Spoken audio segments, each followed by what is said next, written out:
언젠가 제가 그 인터넷에 어떤 기사를 보다가 거기다 이제 답글을 하나 달았던 적이 있습니다. 답글을 하나 달았는데, 저 이제 제 글을 보고 어떤 이제 젊은 친구 같은데, 저한테 이제 그 밑에다 또 답글을 하나를 달았는데, 그게 뭐냐면, 네가 몇 살인데 그 시대를 안다고 하는 것이냐 하는 거예요. 그러니까 지가 젊으니까 뭐 저까지도 젊은 줄 알았던 모양이에요. 제가 이제 그걸 보고 나서 어떻게 화가 나든지 그냥 제가 아주 욕을 아주 심하게 했습니다. 이런 후레아들 놈 자식 같으니라고 하면서 이렇게 했던 적이 있는데 참, 어이가 좀 없다 하는 생각을 했었습니다. 그리고 이제 그 뒤로는 이제 뭐 답글이라는 것 자체를 제가 달지도 않고 그냥 뭐 어쩌다 이제 사람들이 어떻게 생각하나 보다 이렇게 하고 이제 보기만 하는데 그때 정말 그 불쾌했던 기억도 있고 그리고 또 그렇다고 또 그렇게 발끈했던 저도 참 우습다 싶은 이제 그런 생각이 있습니다. 그런데 어떤 사람들이 그러더라고요. 이제 연예인이죠. 악플을 다는 것보다 더 무서운 것이 무플이다. 그러니까 아예 답글 자체가 없는 무관심이다라고 하는 그런 얘기를 하더라고요. 그러면서 생각을 해봤습니다. 하나님께서 우리의 인생에 그렇게 무관심하시면, 우리의 인생을 이렇게 방치해 두신다고 한다면, 우리는 어떤 삶을 살게 될 것인가라고 하는 것입니다. 하나님께서 우리 인생 가운데 가끔가다 한 번씩 좀 힘든 상황들을 주시기도 하지요. 힘든 상황들을 주시기도 하는데, 물론 내가 잘못해서 그런 힘든 상황 가운데로 가기도 하지만, 그 상황들을 통해서 하나님께서 우리에게 말씀을 하시고자 하는 것이 있고, 깨닫게 하시고자 하는 것들이 있는데, 가끔 이제 그런 것들이 때로는 좀 힘들다 하는 때가 있어요. 특별히 하나님께서 사랑하실수록 그렇게 하나님께서 그 관심을 또는 바르게 가야 되는 그러한 방향으로 우리를 끌어가시는 그러한 때가 적지 않습니다. 특별히 이스라엘의 역사는 그러한 하나님의 역사의 연속에 있어요. 하나님께서 이스라엘 백성을 그렇게 이끌어 가셨던 그러한 모습들, 그러한 상황들을 담고 있는 것이 성경에 나오는, 특별히 구약에 나오는 그러한 모습들이라고 할 수가 있습니다. 그런 것들로 인해서 어찌 보게 되면 어떻게 이스라엘은 노상 이런 식이냐, 왜 이렇게 노상 하나님 앞에서 이렇게 혼이 나야 되고 징계를 받아야 되느냐 하는 그런 생각을 하게 될 때도 있는데, 그 생각을 하면서 나 자신을 보게 되면 내가 또 그와 다르지 않다라고 하는 것을 보게 됩니다. 하나님께서 붙드시는 인생, 하나님께서 참된 길로 인도해 가기를 원하시는 인생이 바로 우리의 인생이기 때문에 그렇다라고 하는 사실입니다. 하나님께서 만약에 우리에게 무관심해버리고 그냥 너희 살 대로 살아라 하고 두신다고 한다면 정말로 이 세상은 어찌 될지, 나는 어떤 존재가 될지 끔찍한 생각을 해보게 됩니다. 끔찍하다는 생각을. 오늘 요엘서의 말씀을 통해서 하나님께서 이끌어 가시는 그 인생 가운데 또 하나님께서 그렇게 또 힘들게 하시면서 이끌어 가시고 방향을 제시하시는 그러한 이 말씀들을, 이스라엘 백성을 향한 말씀들을 보면서 우리의 삶을 함께 돌아볼 수 있기를 원합니다. 오늘의 말씀은 요엘이라는 선지자를 통해서 주신 말씀입니다. 성경에 보게 되면 요엘이라고 하는 선지자가 여러 명제에 12번 정도 언급이 된다고 해요. 그런데 그 12번 언급되는 중에 오늘 본문에 나오는 요엘을 이야기하는 선지자는 없습니다. 오늘 본문에 나오는 요엘은 여기에서만 나오는 사람이고, 또 특별히 요엘은 어느 때에 내가 선포를 한다라고 하는 그 시기조차도 이야기를 하고 있지 않아요. 그렇기 때문에 요엘이 어느 시대에 이 말씀을 선포했는가라고 하는 것들을 생각하게 될 때에 이 갭이 한 500년 정도가 나기도 합니다. 어떤 주석가들은 주전 9세기 정도다라고 이야기하는 사람도 있고, 어떤 주석가는 주전 4세기 초다라고 하는 그런 이야기도 있어요. 그래서 사실 본문의 내용 자체를 보면서 요엘이 어느 시기에 이 말씀을 선포했다라고 하는 것을 특정하는 것은 사실 쉽지가 않습니다. 그럼에도 불구하고 오늘의 말씀은 이스라엘의 역사의 어느 구석에 갖다 놓아도, 또 우리 인생의 어느 부분에 갖다 놓아도 결코 이 말씀이 우리와 따로 놀 수 없는 그러한 말씀, 적용될 수 있는 그러한 말씀이다라고 하는 것입니다. 그러면서 이 요엘서가 나가고자 하는 방향은 우리가 너무나도 잘 알고 있는 오늘 본문 28절에 나오는 그러한 말씀이에요. 그 후에 내가 내 영을 만민에게 부어주리니 너희 자녀들이 장래일을 말할 것이며 너희 늙은이는 꿈을 꾸며 너희 젊은이는 이상을 볼 것이며 그때 내가 또 내 영을 남종과 여종에게 부어줄 것이며 라고 하는 말씀. 이 말씀은 요엘서에 있는 가장 핵심적인 말씀이기도 하다라고 하는 것입니다. 하나님께서는 당신의 백성을 이렇게 인도해 가기를 원하시는데 지금 본문 속에 놓여진 상황이라고 하는 것은 어떤 상황일까? 먼저 우리가 본문의 말씀을 통해서 한번 들어볼 수 있기를 원합니다.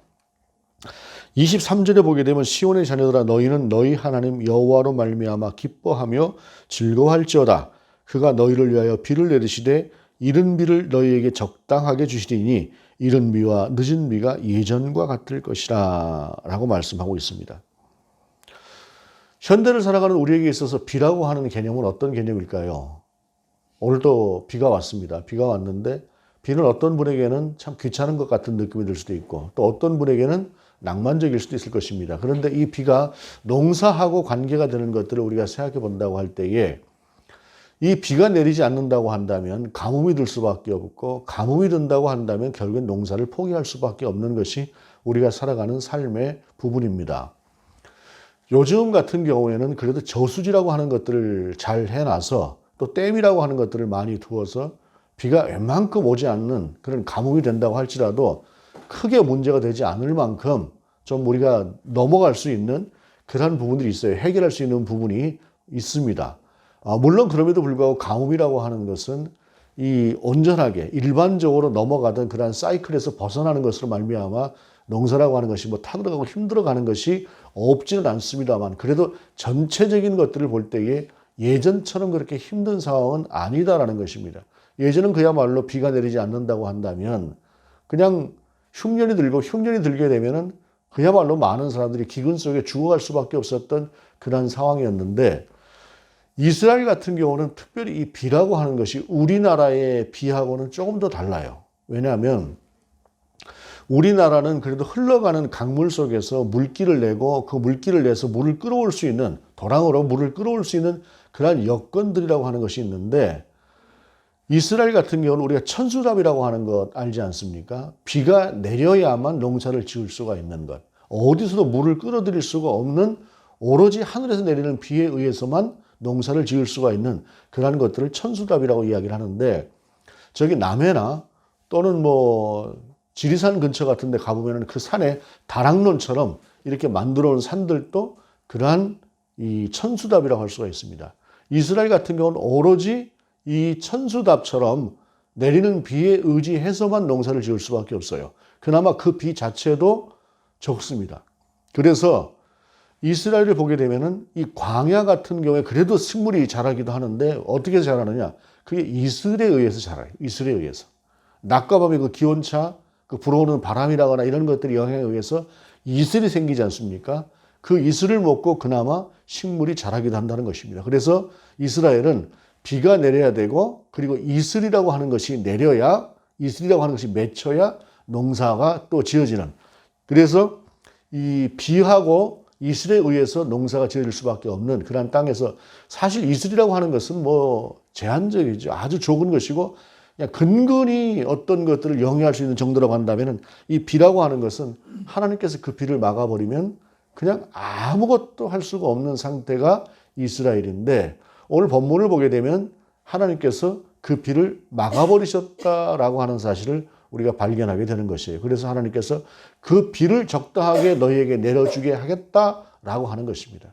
그러니까 그동안에 하나님께서 그 비를 막았던 것, 그 비를 내리지 않았던 것은 이스라엘이 하나님 앞에서 문제를 가지고 있었다라고 하는 것을 분명하게 보게 되는 것이죠. 그러면서 25절을 보게 되면 내가 전에 너희에게 보낸 큰 군대 곧 메뚜기와 느치와 황충과 팥중이가 먹은 횟수대로 너희에게 갚아주리니 라고 말씀하고 있습니다. 메뚜기, 느치, 황충, 팥중이 뭐 대부분 다 비슷한 그러한 곤충들이라고 할 수가 있는데 이 곤충들이 그나마 그 가뭄 중에 조금이라도 예를 들자면 이슬에 의해서 조금 자라서 간신히 그래도 그거 가지고 어떻게 좀 살아볼까 하는 그 식물 가운데도 이 황충과 메뚜기, 느치 이런 것들이 달려들어서 싹 갉아먹어버려서 아무것도 남지 않은 상황이다라는 것입니다. 가끔 보게 되면 중동 지역의 메뚜기 떼가 뭐 하늘을 뒤덮고 있는 그런 장면들 같은 것들을 그 방송 매체를 통해서도 우리가 볼 수가 있는데요. 우리가 볼 때에는 아무리 메뚜기 떼가 지가 많아봐야 얼마나 많을까 생각을 하지만 하늘이 가려지고 벌건 대낮에 우리가 그 황사 보지 않습니까? 황사가 아주 심할 때 미세먼지가 아주 뭐 그 수치가 수백 넘어갈 때 보게 되면 뿌에서 보이지 않을 때가 있어요. 특히 중국 같은 경우에 베이징 그 뿌연 모습을 보게 되면 어떻게 저런 곳에 사람이 살 수 있을까 싶을 만큼 엄청나던데 메뚜기 떼라거나 황축이라거나 느치라거나 하는 그 때가 그렇게 새카맣게 하늘을 덮어버리는 그러한 때를 그러한 상황을 또 이스라엘이 맞이했다라는 것입니다. 이걸 보고 뭐라고 얘기를 합니까? 엎친 데 덮쳤다라는 것입니다. 뭐 죽는다는데 더 죽을 수밖에 없던 그러한 상황들을 만났다라는 것입니다. 비가 오지 않음으로써 인해서 농사는커녕 식수조차도 구할 수가 없는 그러한 상황. 그 상황 가운데 메뚜기, 느치, 황충, 팥중이가 와서 남은 것들을 완전히 갉아먹어버리면 말미암아 사람이 살 수가 없는 그런 상황들을 만들었다. 하나님께서 그들 가운데 주셨다는 것입니다. 그런데 이 본문의 말씀을 보면서 왜 하나님께서 그들 가운데 이와 같은 상황들을 주셨던 것인가? 라고 하는 것이 이제 우리가 돌아볼 문제 아니겠습니까? 왜 하나님께서 이렇게 끔찍하게 이스라엘로 하여금 견디기 힘들게 하셨을까라는 것인데 27절을 보면은 그런즉 내가 이스라엘 가운데 있어 너희 하나님 여호와가 되고 다른 이가 없는 줄을 너희가 알 것이라. 내 백성이 영원히 수치를 당하지 아니하리로다. 라고 말씀하고 있어요. 이 말씀이 무엇일까?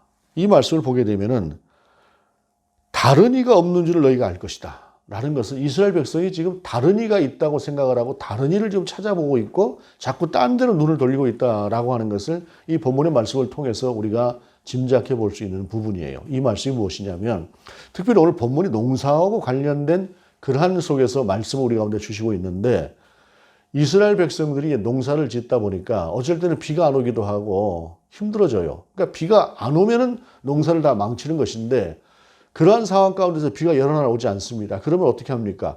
아, 이거 하나님이 비를 주관하시는 게 아닌가 보다. 그럼 누가 비를 주관한대?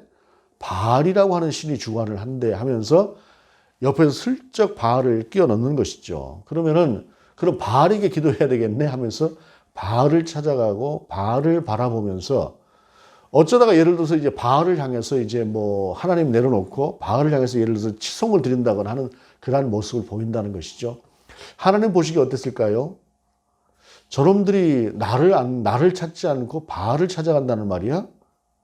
그런데 가만히 두면은 저것들 완전히 다 죽을 것 같으니까 비는 하나님이 내려줘요. 근데 이스라엘 사람들은 바알에게 빌었더니 비가 온다라고 생각을 할 수도 있는 것이죠. 그러면서 그때부터 아유, 비는 하나님께 아니고 바알이야 라고 하면서 바알 쪽으로 간다는 말이죠. 이걸 어떻게 해야 돼요? 하나님께서. 이제는 그 비가 바알에게 있는 것이 아니다 라고 하나님께서 알려주셔야 되는 것이죠. 근데 그 과정이라고 하는 것이 엔간해가지고 그게 되지 않지 않습니까? 하나님께 기도하지 않고 자꾸 바알에게 기도를 하고 바알에게 한 달, 두 달 기도를 해도 비가 내리지 않아요. 그러면 이게 어떻게 된 것인가? 이른 비도 오지 않고 늦은 비도 오지 않고 그렇게 1년이 가면서 사람이 이제 시내에 물도 마르고 먹을 것조차 마실 물조차도 없는 상태에서 이제 굶어 죽게 되는 그 무렵쯤 되어야 사람이 하나님께서 주관하시는구나 라고 하는 것들을 깨닫게 된다는 말이죠. 그러면서 그제서야 사람의 시선이 바알도 아니고 아세라도 아니고 하나님이시구나 하는 쪽으로 눈을 돌리게 된다는 것입니다. 바로 그러한 때 하나님께서 이른 비 늦은 비를 너희 가운데 주실 것이고 황충 메뚜기 늪과 같은 그러한 모든 것들이 갉아먹었던 그 땅을 너희가 회복시켜 줄 것이고 너희가 회복시켜 줄 것이고 그 몇 년 동안 너희가 힘들었던 그러한 것들을 이제 아예 그 횟수대로 갚아줄 것이다. 너희가 2년 동안 3년 동안 굶었으면은 2년 3년 동안 굶고 거두지 못한 수확까지도 이제 내가 너희에게 넘겨주겠다라고 하는 것을 이야기하고 있는 것이 본문의 말씀입니다. 우상을 찾아가고 우상에게서 무엇인가를 기대한다라고 하는 것은 어느 시대를 막론하고 다 비슷한 것 같습니다. 특별히 이 시대의 우상이라고 하는 것들은 어떤 것들이 있을까요? 우상이 적지 않은 시대를 우리가 살아갑니다. 가장 강력하고 가장 확실한 우상은 돈이라는 신입니다. 재물이라고 하는 신, 만몬이라고 하는 신은 이 땅에 이 만몬 신을 쳐다보지 않는 사람은 거의 없는 것 같다 싶을 만큼 우리는 돈이라고 하는 것에 정복되어져 있는 모습을 봅니다. 우리가 우리 자신을 하나님 앞에서 진지하게 진실하게 성찰해 보면 정말로 끔찍하게 물들어 있는 우리의 모습들을 보게 된다는 말입니다. 우리가 돈이라고 하는 것을 우리의 도구로 삼아서 사용해야 되는데 그 돈이라고 하는 것이 오히려 우리의 인생을 지배해버리는 상태로 간다고 할 때에 그것은 우리에게 신이 되고 그것은 이미 우상이라고 하는 것이 되어져 버린다고 하는 사실입니다. 이 사실은 누구도 부인할 수가 없습니다. 부인하지 못하면서도 벗어나지 못하는 것이 문제인 것이죠. 우리가 여기에서 돌이켜야 되는 것이라 하는 것을 본문을 통해서 기억하시길 바랍니다. 그러지 않았을 때 하나님께서 우리의 인생 가운데 어떻게 개입하실지 우리가 좀 두려운 마음으로 바라볼 필요가 있습니다. 그 다음에 이 시대를 보게 되면 이념이라고 하는 우상이 있습니다. 좌와 우로 갈리워서 아주 처절할 만큼 싸우고 있는 모습들을 보게 되면 그것이 뭐라고 하는 생각을 하게 됩니다.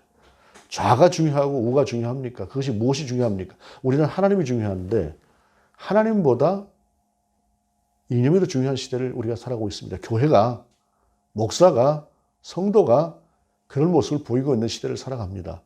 성경의 뜻이 이것은 이것이다라고 이야기를 하지만 백날을 이야기하는 그 이야기도 상대를 공격하는 공격으로 들어가고 날카롭게 상대를 베려고 하는 그 배우로 들어가면은 그것은 이미 하나님의 것이 아니고 그것은 이미 우리 가운데 우상이 되어버립니다. 어저께 제가 음악회를 다녀왔습니다. 오케스트라 연주가 있고 거기에 한 바이올린, 대학에서 아이들을 가르치는 한 교수가, 젊은 교수가 나와서 바이올린을 딱 켜는데 곡을 두 곡을 했어요. 첫 번째 곡을 끝나고 두 번째 곡을 연주를 하는데 그 곡은 우리나라 아리랑이라고 하는 그 아리랑 곡을 연주를 했습니다. 그 연주를 하기 전에 그 젊은 교수가 이야기를 하는데 그렇게 이야기를 해요. 자기는 독일에서 태어나서 독일에서 자랐답니다. 그리고 이제 우리나라에 들어왔겠죠. 거기서도 음악도 했을 것이고. 그런데 외국에서 많이 사나 봐요. 지금도. 외국에 나가서 사는데 외국에 나가서 살면서 우리나라의 모습을 보게 되면 너무 안타깝다는 것입니다. 왜 우리나라는 저렇게 서로 싸우고 갈등 속에 살아야 하는가라고 하는 모습을 보면서 너무 가슴이 아프다는 이야기를 하더라고요. 그러면서 제 자신을 한번 생각해 봤습니다. 이제 가슴이 아픈 정도를 넘어서서 이제는 분노가 더 오히려 가득 찬 제 모습을 보면서 어쩌다 이 나라가 이 꼴이 되었을까라고 하는 생각을 하면서 우리가 하나님이 정말로 우리의 참 하나님이신가 아니면 이념이 우리의 하나님이 되어버렸나라고 하는 것들을 정직하게 돌아볼 필요가 있습니다. 성경에 이렇다, 이것이 하나님의 뜻이다라고 이야기를 할 때 그것은 자칫 하나님을 자신을 위한 도구로 사용할 수도 있다라고 하는 것을 기억하는 그 두려움이 없으면 우리도 하나님 앞에서 이스라엘이 받았던 징계를 받을 수 있다라고 하는 것입니다. 또한 특별히 이 시대는 내가 중심이 되는 사회입니다. 내가 우상이 되어버렸습니다. 자식이 우상의 시대 같은 경우라면 오히려 낫고 부모가 우상의 시대를 산다고 한다면 그것은 오히려 하나님의 뜻에 가까울 수 있으나 내가 우상이 되어져 있는 시대를 살아갑니다. 모든 경우에도 내가 중심이고 이타적인 것에 대해서는 생각을 하지 않습니다. 왜 내가 참아야 돼? 왜 내가 져야 돼? 라고 하는 생각들이 팽배해서 이제는 나이가 들어도 어른이 되어도 좀 점잖게 모든 것들을 용납할 수 있는 그런 모습들은 점점 더 사라져가는 것 같습니다. 나라고 하는 존재 소중하지요. 그런데 나라고 하는 존재가 소중한 것만큼 내 옆에 있는 존재가 소중하다고 한다면 우리는 더불어 함께 살아갈 줄을 알아야 되는데 그것이 성경에서 이야기하는 섬김이고 그것이 성경에서 이야기하는 사랑인데 그 사랑에 내가 중심이 되고 나를 중심으로만 세상을 본다고 한다면 그거는 이미 그리스도인의 사랑과는 멀어진 사랑입니다. 그건 사랑이 아닙니다. 에고지요. 우리는 그런 상황을 살아가고 있습니다. 그 외에도 많은 우상들이 이 땅 가운데 있을 것입니다. 그 우상들이 우리 가운데서 내려져야 한다라고 하는 것을 오늘 본문의 말씀을 통해서 우리가 다시 한번 깨달을 수 있기를 바랍니다.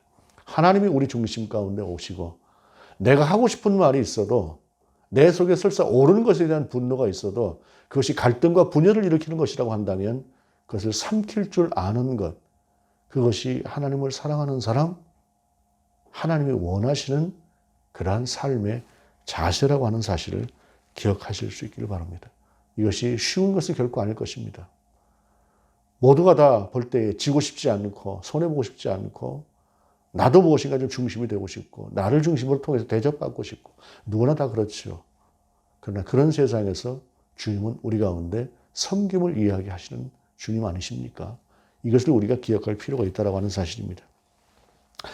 하나님께서 이렇게 이스라엘 백성이 지금 힘들고 고단하고 지쳐있는 그러한 상황, 곧 죽을 수밖에 없는 그러한 상황 가운데 이제 그들에게 비를 내리셔서 농사를 짓도록 하시고 황충로와 메뚜기와 느치나 이 모든 것들이 먹어버린 그 모든 상황들, 이 농사를 지어도 다 뜯어먹을 수밖에 없는, 뺏길 수밖에 없는 그러한 상황들을 하나님께서 다시 회복시키셔서 그들이 고난받았던 그 횟수대로 그들 가운데 갚아주신 후에 주님께서 정작 그들을 향해서 어떤 곳으로 끌고 가실 것인가 라고 하는 것들에 대해서 본문이 이라는 말씀을 주고 계세요.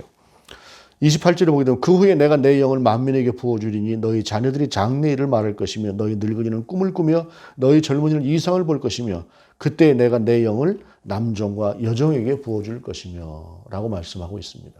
그리고 우리는 이 말씀이 어디에서 이루어졌는가 하는 것을 기억하고 있습니다. 사도행전 2장에 베드로가 이 말씀을 인용합니다.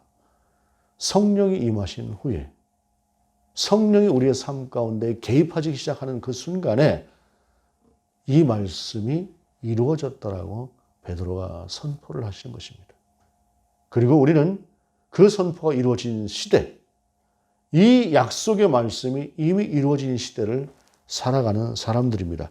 그러한 시대임에도 불구하고 그러한 시대에도 여전히 우리는 생각하고 하나님의 뜻을 여쭈고 아뢰어야만 되는 그러한 시대를 살아가고 있습니다. 달라진 세상을 참 보게 됩니다. 재미있는 이야기 하나를 여러분에게 소개를 할까 합니다. 어떤 집사님이 그 교회 목사님을 참 잘 섬기셨답니다. 특별히 맛있는 것을 잘 해주셨대요. 맛있는 것을 잘 사주기도 하고 그래서 그 목사님이 아주 좋았다는 모양입니다. 그래서 집사님 제가 할게요 해도 꼭 아닙니다 제가 할게요 하면서 그 집사님이 그 목사님을 잘 섬기셨는데 여자 집사님인데 연세가 드신 그분에게 아들이 하나 있었대요. 근데 이제 그 아들이 어머니 말씀을 잘 듣는데 교회 가자고 하는 말은 안 듣는데요. 그래서 집에 이제 가게 되면 와서 인사는 잘 한답니다. 그 집사님이 목사님 제가 이제 이걸 만들었는데 한번 와보세요 하면은 워낙 음식 솜씨가 좋으니까 기대하는 마음으로 이제 그 집에 가서 이제 가는데 가게 되면 이제 아들이 이제 집에 있을 때는 인사를 하는 것이에요. 아유 목사님 오셨어요 하고 이제 인사를 하고 하는데 중요한 건 뭐냐면 절대 예배는 안 들어온답니다. 딱 자기 방으로 들어가서 예배가 딱 끝나고 나가게 되면 그때 와서 인사를 한대요. 안녕히 가세요 하고.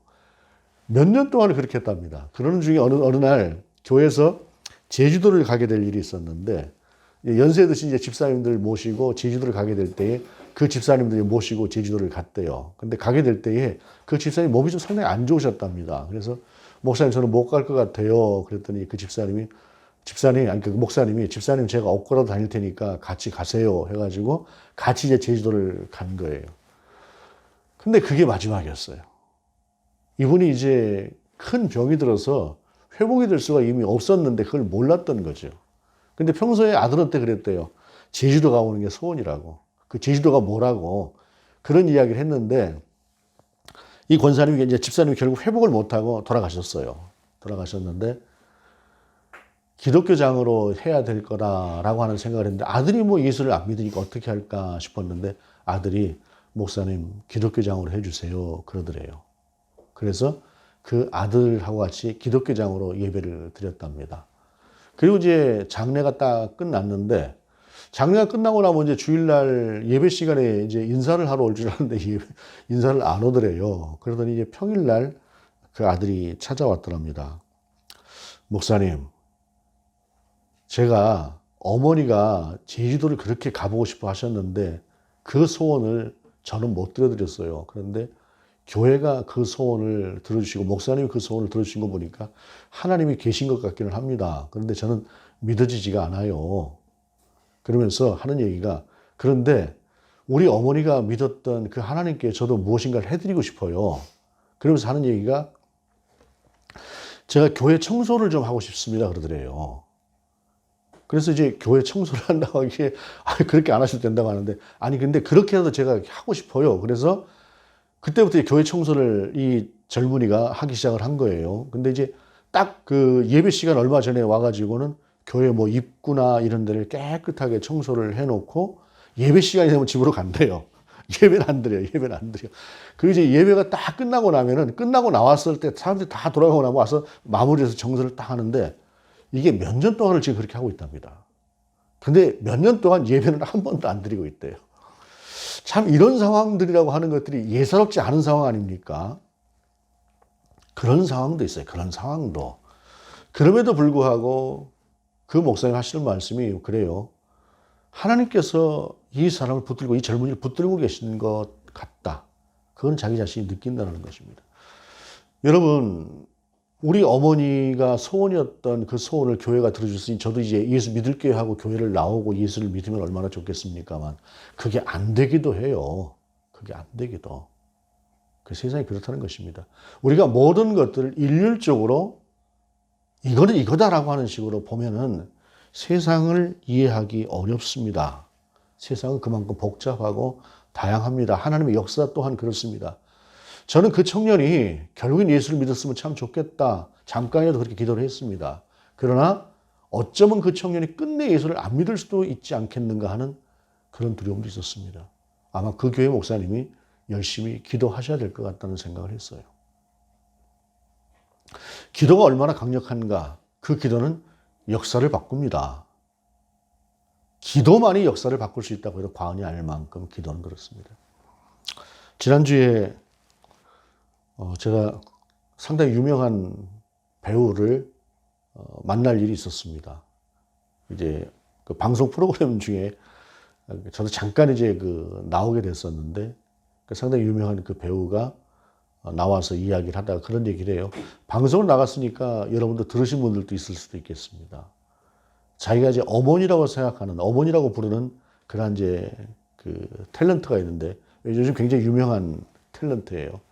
나이 많이 드셔서 음식도 잘하는 이제 그런 분인데 그걸 이제 어머니라고 부르더라고요. 우리 어머니가 제가 예수 믿으라고 해서 예수를 믿을 분이 아니잖아요. 교회를 다니라고 해서 교회를 다니자고 할 분이 아니잖아요. 얼마나 욕도 잘하고 하는데 그런 얘기 했다가는 욕만 바가지로 먹지 그분이 교회를 다닐 것 같지가 않아서 제가 10년 넘게 뒤에서 기도만 했어요. 그러더라고요. 하나님, 우리 어머니, 그러니까 이제 진짜 친어머니가 아니라 그 탤런트 그분 예수 믿게 해주세요. 근데 어느 한순간에 딱 변하더랍니다. 어느 한순간에 딱 변하더니 그분이 예수를 믿겠다고 작정을 하고 나와서 야, 나 교회 가봐야 되겠으니까 네가 나 좀 인도에 가봐라. 어느 교회 나가야 될지. 그렇게 부르더래요. 여러분 하나님의 역사는 지금도 변함이 없습니다. 분명히 변함이 없는데 우리만 변해 있는 것입니다. 우리만. 그런 우리가 무엇이 하나님이 원하시는 삶인가라고 하는 것들을 돌아보았으면 좋겠습니다. 여러분 이스라엘이 바알을 찾아갈 때에 바알이라고 하는 것을 찾지 않을 수 없었던 나름대로의 갈급함이 분명히 있었을 것이에요. 왜 하나님께서 비를 안 내려주시죠? 이거 이제 곧 굶어 죽게 생겼는데 농사 다 망치게 생겼는데 어이구 급한데 바알이라도 찾아보자. 이렇게 시작이 되는 것입니다. 내게 하나님이 전부야? 나는 하나님으로 살아가는 사람이야? 하는데 어느 한순간에 하나님께서 내 기도를 들어주지 않는가? 하나님은 내게 침묵하시는가? 하는 그러한 때도 온다는 것입니다. 그러면 그때 우리의 생각은 다른 것을 찾아보자 하는 것이죠. 그러다 생긴 결론이라고 하는 것이 그렇습니다. 역시 돈이라고 하는 게 최고구나. 이념이라고 하는 것을 통해서 우리끼리 또 뭉쳐야 되는구나. 세상은 남을 생각하는 것이 아니라 내가 중심이 되어야 되는 것이다. 왜 손해보고 살 것이냐? 라고 하는 우상들이 우리 안에 들어오기 시작한다는 것입니다. 그렇게 점점 들어오게 될 때에 우리는 입으로는 하나님을 고백하나 우리 속에 이미 하나님은 계시지 않는 그러한 하나님 없는 하나님의 백성들, 예수 그리스도 없는 예수 그리스도의 백성들이 될 수도 있다라고 하는 그 경건한 두려움이 이 말씀을 통해서 우리에게 올 수 있기를 원합니다. 하나님 분명히 약속하시고 말씀하셨습니다. 때가 되었을 때에 주님께서 주시고자 하는 것.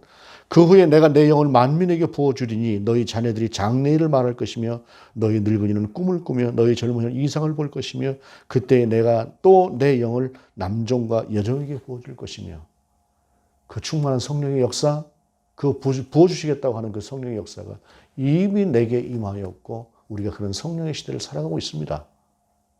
우리가 좀 더 누림이 있었으면 좋겠다는 생각이 듭니다.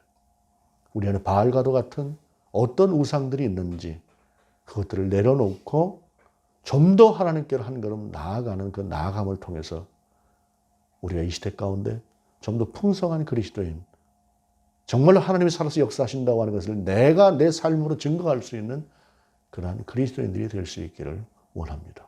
기도하시겠습니다. 하나님, 이제라도 우리가 하나님의 이름을 부를 수 있도록 인도하여 주옵소서.